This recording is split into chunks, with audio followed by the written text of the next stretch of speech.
Üdvözlet mindenkinek, ez a Cities Skylines egyszer egy videó. Ennek a tartalomnak nem a gameplay az elsődleges célja, hanem az, hogy bemutassam a játékot lépésről lépésre.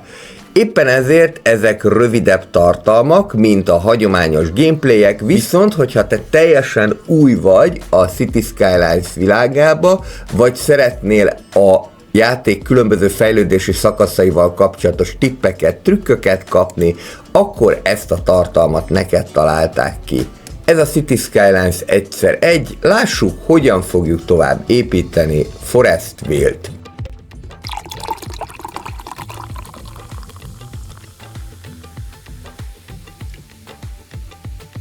Az első és legfontosabb dolog, most, hogy már itt vagyunk a második szinten, hogy az energia ellátásról gondoskodjunk.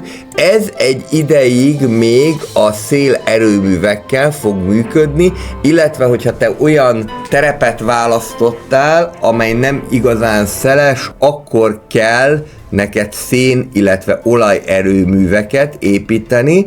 Azt azért nem árt figyelembe venni, hogy a szén, illetve az olajerőművek értelemszerűen szenet, illetve olajat, vagyis valamilyen nyersanyagot igényelnek, tehát akkor arra is kell gondolni, hogy ezeket megteremtsd, vagy importból szerezd be.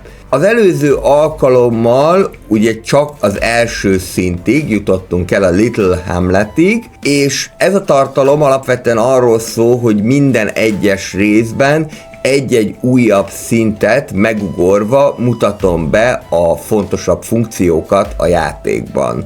A következő szint a Worthy Village lesz, amelynek eléréséhez 850 lakosság szükséges. Ugye a Cities Skylines 1-ben a különböző szintek nem development pointokon függenek, mint a CS2-ben, hanem csak a lakossága korlátja annak, hogy ez megtörténjen.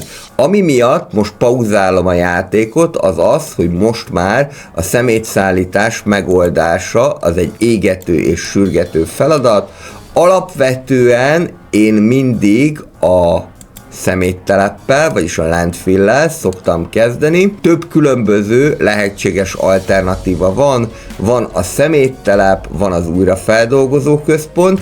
Ezek alapból is rendelkezésre állnak, amint elérted a második szintet, majd a későbbiekben lesz szemétégető, illetve különböző olyan kiegészítőkkel bejött tartalmak, amelyek tovább segítenek a szemét feldolgozásban. Ezek elsődlegesen a Green Cities, illetve a Sunset Harbor tartalmakkal jöttek be a játékba. A szemétteleppel szoktam kezdeni, mert ez a leggyorsabb, legolcsóbb, és ez az a dolog, amit nagyon gyorsan meg kell oldani, már rögtön azután, hogy a második szintre léptél, mert nagyon gyorsan föl tud gyűlni a szemét, ami értelemszerűen már közép-hosszú távon is a házaknak a lerohadását fogja eredményezni.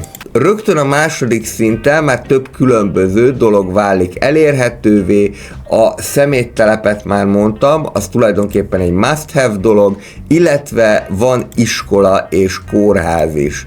Felmerül a kérdés, hogy ilyenkor most melyiket építsük meg. Alapvetően én azt szoktam mondani, hogy a legfontosabb talán az iskolának a megépítése. Ez nem jár olyan jelentős fenntartási költségekkel, hiszen heti szinten 160 pénzbe kerül, és 10 000-be kerül megépíteni. A későbbiekben különböző iskolák közül lehet majd választani. Van még a Green Cities-es Community School, de annak már nagyobb a fenntartási költsége, és nagyobb az építési költsége is, no pláne kevesebb diákot tud befogadni. Itt találhatóak még a különböző Content Creator pack-ek, ami érdekes lehet és színesítheti a játékot, az African in Miniature Content Creator pack-kel bejött Community School. Ez az, amit a kezdetben szoktam megépíteni. A játékban egyébként 3 szintje van az iskolának, általános iskola, középiskola, illetve egyetem, a különböző könyvtárak pedig abban fognak segíteni, hogy a lakosok a műveltségüket szinten tudják tartani. Az egészségügyet általában csak a későbbiekben szoktam megépíteni, amikor már legalább 30-40 beteg van a városban. Addig nincs igazán értelme, az a tapasztalatom, de hogyha te olyan város tartasz fönn, amely nem bővelkedik szennyező üzemekben, illetve meg tudod oldani előbb-utóbb megújuló energiaforrásokkal a játékot, akkor ebből semmi problémád nem lesz gyakorlatilag, hogy hogyan old meg az egészségügyet. Ebből a szempontból a játék igen barátságosan viselkedik. Viszonylag nagy városok is el vannak minimális számú kórházzal. Inkább csak a területi lefedettségre kell törekedni, ugyanúgy, mint ahogyan az iskoláknál is. A City Skylines-ban az épületek szemben a 2-es résszel nem bővíthetőek, tehát itt a területi lefedettség mindenképpen fontos, valamint jelen esetben nem lehet beállítani azt se, hogy honnét fogadja be a diákokat az iskola, lényegében az egész városból jöhetnek. A City Skylines 2-ben a körzetekkel együtt már ezt is meg lehet oldani. Az iskolát minél előbb célszerű megépíteni, ez kulcsfontosságú abból a szempontból, hogy a későbbiekben irodákra, illetve magasabb képzettséget igénylő állásokra legyen igény. A játék korai szakaszában bővíteni kell az ipart is, erre kereslet is mutatkozik, de egyelőre még a lakosság képzettsége is olyan, hogy nem tudnának magasabb végzettséget igénylő munkakörökben dolgozni. Úgyhogy ennek megfelelően az ipari negyedeknél is ajánlott a fokozatos terjeszkedés. Hogyha a játéknak ezen szakaszában, vagyis a második szinten már van egy 500-as, 1000-es profitunk, az teljesen jó. A City Skylines-ban, hogyha ilyenkor is veszteségesek vagyunk, akkor gondoljuk át, hogy mi az, amit nem csinálunk jól, próbáljuk meg valahogyan csökkenteni a költségeket, például úgy, hogy levesszük az adott szolgáltatásnak a támogatását. Ezzel azonban érdemes vigyázni, meg kell nézni, hogyha különböző támogatásokat csökkentjük, akkor az mivel jár. Az utak esetében például rosszabb lesz az út minősége, úgyhogy ezt ajánlatos 100%-on tartani.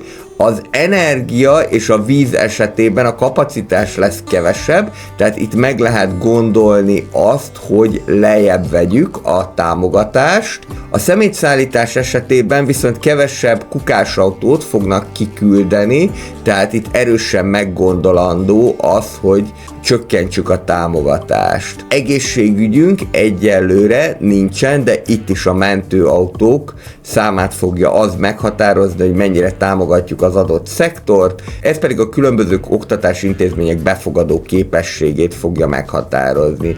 És így tovább. A többi esetben, amelyek még nem kioldottak, ott a rendelkezésre álló tűzoltó, illetve rendőrautók számát fogja meghatározni. Általában, amit le szoktam csökkenteni, majd akkor is megmutatom, hogyha már kivilágosodik, mert elérjük azt a szintet, az a különböző parkok és plázák, illetve a különböző egyedi épületek szoktak lenni. Illetve majd a későbbiekben a közlekedés, különös tekintettel a vonatokra és a metrókra. A játéknak ezen a szakaszában még nem fog szépen kinézni a városunk, egészen egyszerűen azért, mert még nincsenek gyalogutak, ezt majd csak az 1300-as lakossággal fogjuk tudni elérni. Természetesen gondoljunk a különböző kereskedelmi negyedek építésére is. Én azt a megoldást szeretem, hogyha ilyen szigetszerűen tudjuk ezeket megépíteni. Sikerült elérni a Worthy Village-et, vagyis a 850 lakosságot, amellyel elérhetővé válik a tűzoltóság, illetve a rendőrség. A játéknak ezen szakaszában általában mindig az szokott problémát okozni, hogy mi az, amit megépítsünk. Nos, én azt szoktam mondani, hogy elsősorban az iskola, ami fontos számunkra, másodszorban pedig a különböző emergency service, vagyis sürgősségi szolgáltatások közül a tűzoltóság. A rendőrségre ráérünk akkor gondolni, amikor már ténylegesen megjelennek a bűnesetek, de a tűzoltóság hiánya az nagy probléma tud lenni, mert hogy a tűz az nagyon gyorsan el tud terjedni. Itt van ez a kicsi tűzoltóság, amely a CS1 legfrissebb Content Creator packjével, a Mountain Village-el jött be, és akkor innentől kezdve ez a probléma megoldódott. Már lehet is látni, hogy a házak szintet lépnek. A játékban a rezidentáloknak 5 darab szintje található, ha neked valami nagyon megtetszik, ezt már mutattam, akkor a Historical Building bejelölésével tudod megtenni azt, hogy ne változzon az adott épület. A rezidentálok esetében pedig ezt azért érdemes megtenni, mert a CS1-nek az a sajátossága, hogy a 3.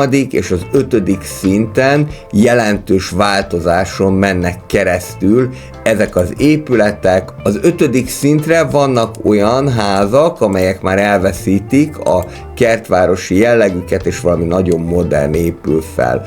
Ugyanez igaz a kereskedelmi negyedeknél is. Most már megjelent a rendőrség problémája, úgyhogy építsük meg akkor a rendőrséget is. Szintén használom a Mountain Village-es épületet. Itt pedig majd, hogyha lesznek gyalogutak, akkor ezt meg lehet csinálni úgy is, hogy ez dekoratív legyen. Amennyiben kifogytunk volna a pénzből, akkor van lehetőség kölcsönt fölvenni. A kölcsönt én csak a játék kezdeti szakaszában szoktam használni, egészen egyszerűen azért, mert amikor már ilyen milliós összegek vannak a bankszámlán, akkor 200 000 kölcsön már nem jelent semmit. Az indulás idején, illetve az első 2-3 szakasznál viszont még nagyon jó a kölcsön felvétele. Általában ezt a 60 000-es kölcsönt szoktam fölvenni, és ennek a kamatterhei olyanok, amelyek abszolút jól visszafizethetőek. Minden kölcsönt csak egyetlen egyszer lehet fölvenni, ebből a szempontból a City Skylines rendszere nagyon egyszerű.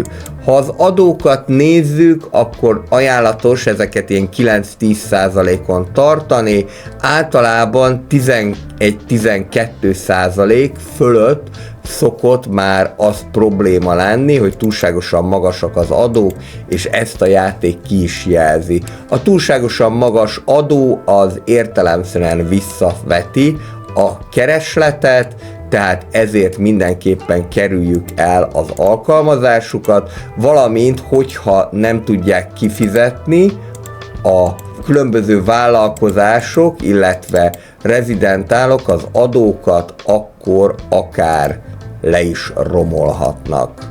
A különböző szűrők közül, amire én fölhívnám a figyelmet, ez a Natural Resources, ezt azért érdemes megnézni, ez már második szinttel elérhető, mert így például láthatjuk azt, hogy hova nem kéne építkezni. Itt például egy egész szénmezőn csücsölünk, de itt nyilvánvalóan már be fogom építeni, itt olaj található, a világosak lesznek a termékeny területek, ide lehet farm területet létrehozni, illetve itt találhatóak a fás részek, ide erdőgazdaságot lehet majd csinálni. Bizonyos időközönként van lehetőség kiterjeszteni a határokat. Ebben a vonatkozásban mindig azt szoktam nézni, hogy merrefele szeretném, hogy fejlődjön a városom. Itt például az látszik, hogy már nagyon a szélén vagyok, úgyhogy akkor ezt a területet fogom első körben kioldani. Amennyiben a vasútvonal messzebb található a városodtól, akkor érdemes arrafele elkezdeni terjeszkedni.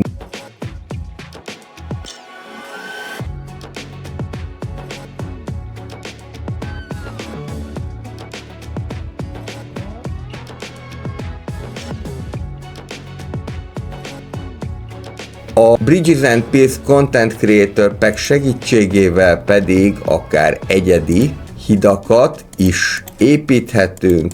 Ezek ugyanúgy használhatóak az utak dekorálásánál is. A gyárnegyedet általában érdemes teljesen kiépíteni úttal, a későbbiekben pedig majd az Industries kiegészítő nyomán a tipikusan gyárnegyedben alkalmazott utak is elérhetőek lesznek.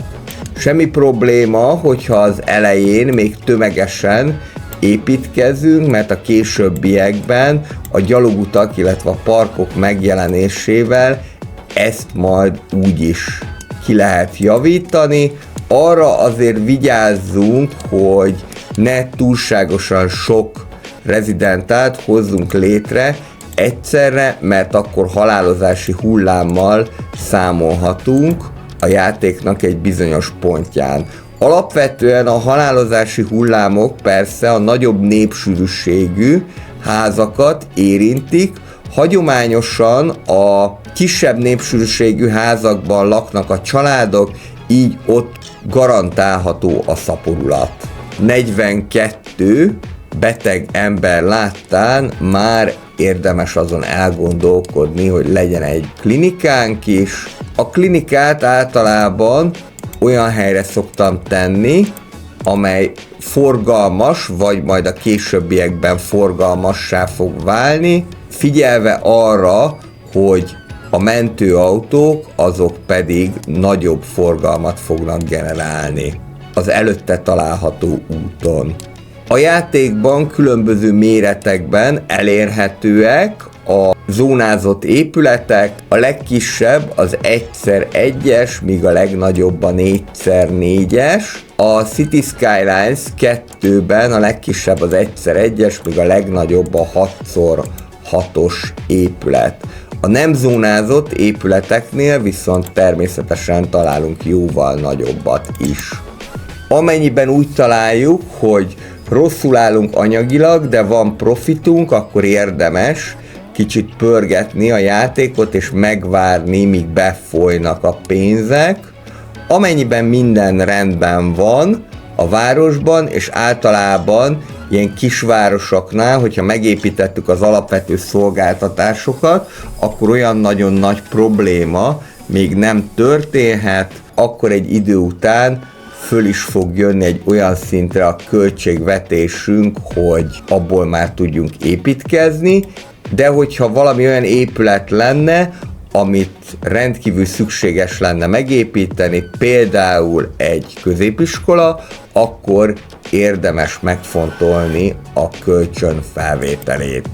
Természetesen ne felejtsük el mindenhová bevezetni a vizet, ahol épületek vannak, mert a City Skylines egyben ez nem automatikus, azonban az 81 Tiles móddal meg lehet oldani, hogy ugyanúgy működjön, mint a CS2-ben, tehát ne kelljen mindenhova megépíteni a vezetéket, hogyha ezeket a funkciókat itt belőjük. Amit mindenképpen kerüljünk el, hogy a szeméttelepet víztorony mellé tegyük, hiszen ebben az esetben a talajszennyezés a vizet is el fogja érni, amely tömeges pusztuláshoz fog vezetni. Az egyes gyűjtő utakkal próbálok minél kevesebb kapcsolatot kialakítani, hogy a későbbiekben ne zavarjam a forgalom áramlását. ezzel pedig sikeresen elértük a Tiny Town szintet, amellyel a különböző parkterületek, illetve gyáripari területek oldhatóak ki. Köszönöm szépen, hogy megnézted ezt a videót. A következő részben folytatjuk a parkok megépítésével, illetve a dekorációval. Mindenkinek kellemes napot és jó játékot kívánok. Sziasztok!